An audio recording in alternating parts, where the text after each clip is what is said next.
pockets of ARA money for different types of applications, both in the research and development and then also on the projects that might go into the ground. I took advantage of one for myself with getting a new ductless heat pump, and so there was a federal tax credit as part of the ARA funding package.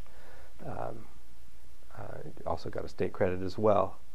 So on the residential level, I personally took advantage of that, and we've seen other customers take advantage of it too.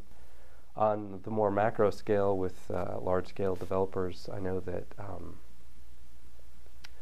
that there has been some proposals for green energy development. So, does it create jobs in the green industry? Yes. Does it always create jobs in the U.S.? No. I know that the process is similar, and I think the usage for energy and water would be comparable in the context that the wafer technology that Hynix used would be similar to what would be needed for creation of the solar panels. The primary effect is how they affect hydrology. So you're stopping water from flowing. So the effects you have are it changes the downstream habitat, it changes the timing of flooding, it eliminates some flooding, it changes water temperature, it changes water quality.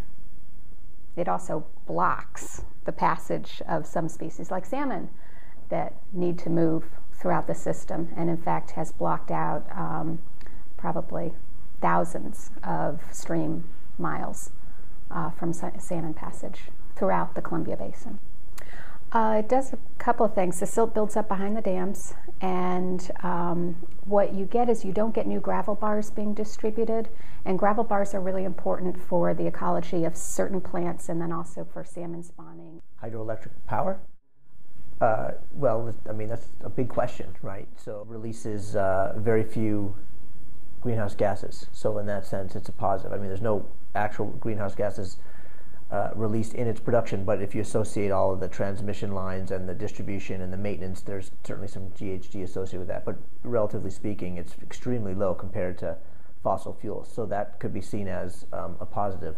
And then on the flip side, large-scale hydro is a fish killer. So people have to start to balance those and trade off those elements. And in Oregon, we could buy power produced by renewable resources outside of the boundaries of the state. So we'll see how it all works out. You know, you set goals and you work as hard as you can to get there, and then the time passes and you look back and you do an evaluation and see, you know, what you did right and what you did wrong, and you keep moving forward.